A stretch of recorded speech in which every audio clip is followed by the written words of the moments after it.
But Angel, I was the one who put you in a motel as soon as he kicked you out, she said. So, I've been good to you and done all that I can. You're choosing to sleep in a car. At that moment, I knew that she was on his side. But how could someone claim to love me so much and sleep at night knowing that I was in a cold car and parking lot, open to being attacked? Again? And why did I deserve any of this? I'd held up my end of the bargain. I was working and had been for a month, and based on the agreement we made, I was supposed to be able to move back in. So why wasn't she standing up for me? My life was on the line. Yet she didn't seem moved. When I told her that I couldn't understand why I deserved to be placed in danger, she turned to me and asked with enough sincerity to trick a stranger who was unfamiliar with her antics, "How are you in any danger?" Welcome back, Angel. Thanks for being on the run from toxicity and toward normalcy with me. Today, I'm going to share with you how people use kindness to manipulate you and coerce you back under their thumb.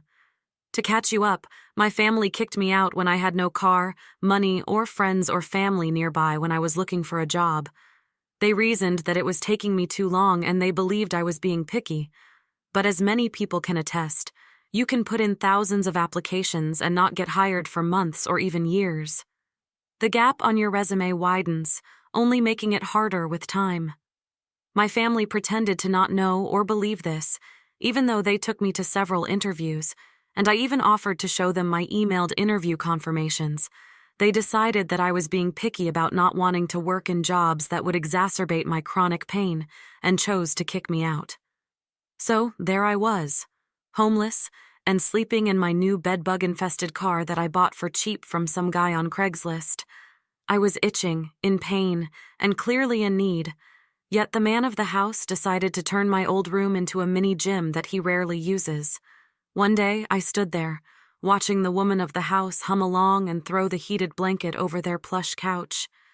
If I didn't know better, I would have thought she sincerely believed that I'd chosen to sleep in a car, but I knew her too well. Feigning confusion was the precursor to pretending to be innocent. All of this led to one thing, a false sense of justification that she needed. The truth slapped me so hard in the face I literally had to draw breath between my teeth. Putting me in a room gave her the false sense of saviorship she needed to do the very thing to me that I'd spent my life afraid she'd do, physically abandon me as much as she had emotionally. The same way my biological father and now her husband, a man who'd never liked me much, had done. She said I was an adult who'd lived alone for years, and as far as they could tell, there was no reward in helping me. She was ready to go help a set of new people. From what I could tell, what she really wanted were unsuspecting people who would be caught off guard by how much she gave and feel indebted.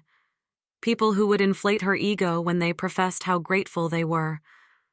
I was on the hunt for meaningful dialogue and connections, authenticity, and I knew I would never again fit into their fake family image. I refused to pretend to be okay when I wasn't, and dared ask them to have conversations about issues. In conversations, they got so angry about me asking to have it that they changed how often I was allowed to come over. The man of the house would even go into another room and lock the door. Pretending to not understand how my life was in danger every night I slept in parking lots and hid behind putting me into motels for a month was the new coping mechanism. They were hiding behind their good deeds. In the minds of many religious elites, good deeds exonerate you. So the months went by and I slept in 30 degrees outside, only allowed to shower when her husband said I could. Several nights, I went to my old car hungry, the scent of food lingering behind me. They didn't cook often, but when they did, it permeated the entire house and my clothes. One night, as I lay in the cold, trying not to cry, afraid my tears would freeze on my face while my family members slept in a warm house with 3 spare bedrooms only 3 miles or so away, something dawned on me. They were half right. While they'd forced me into homelessness and knew I didn't have enough money to get a place, I had chosen to sleep in a car after I'd gotten 2 checks to save a cushion for myself. So I was partially to blame. 2 things could be true at once.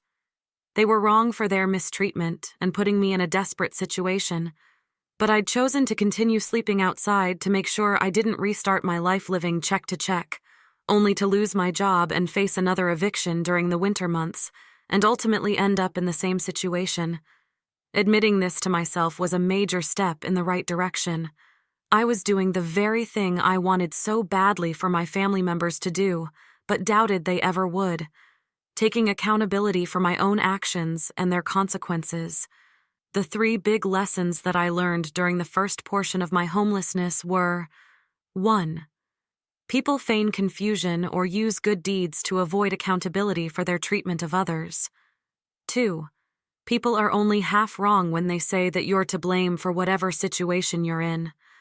While they usually say things like this to escape accountability for the role they play in the problem, they are not entirely incorrect. We give away our power with the hopes that we will receive love and safety in return. In reality, only the luckiest of the lucky do. What we often find is that we make ourselves vulnerable to people who haven't earned our trust, which is the key to safely surrendering our power, temporarily, to those we are in healthy relationships with. After suffering a string of mental, emotional, physical, and financial assaults in a last-ditch effort to find safety in this world by returning to a dysfunctional family unit, only to learn the hard way that blood is not always thicker than water. This realization brings me to lesson number 3. Lesson number 3. All help is not good help. Some of it is done for appearances. Sadly, I came to this realization when listening to the woman of the house tell people about how she'd maxed out her credit cards to help me. But now it was time to live her own life, as if my need to survive had gotten in the way of her living. Part of cultivating discernment is knowing when to ask for help and when to save yourself. There's nothing wrong with reaching for a life jacket if you're drowning, but if you can swim, you should. Let someone else use the life jacket. Or better yet, save someone else. In doing so, you'll remind yourself of your inherent power and ability to overcome life's obstacles. Whoever you rely on to save you has the power to destroy you. My family knew about my dependency issue and used it against me in the worst way. Still, they're only partially to blame. I gave them the power to do that when I ran back home, despite knowing there were unresolved issues. I had no reason to believe they'd changed, having been hearing my entire life that they were working on themselves, but never seeing an evolution in behavior or thinking patterns. It was a hard lesson learned, one I'd never forget, and was beginning to think may have been the very kick in the ass I needed to start my YouTube channel and complete my books. The one I needed to make sure that once I healed, I never went back to the place that broke me. Home. I hope this episode has made it clear to you that you are the key to the life you want. Through my channel and creative works, I will help you take the actionable steps you need to take to turn your pain into purpose and trials into triumph. Here's what I want you to try this week. Exercise 1. Write down 3 things you truly want to achieve in life. Then, next to each goal, write down 1 to 3 things you generally do or could do on your own to make sure you achieve your aspirations. This will tie into the next episode beautifully. If you feel comfortable, share in the comments, and I will review as many as possible and respond. If I have helped you in any way, please share this video with at least 5 people. Until next time, please know that someone in this world believes in the power of you, and that someone is me. I love you.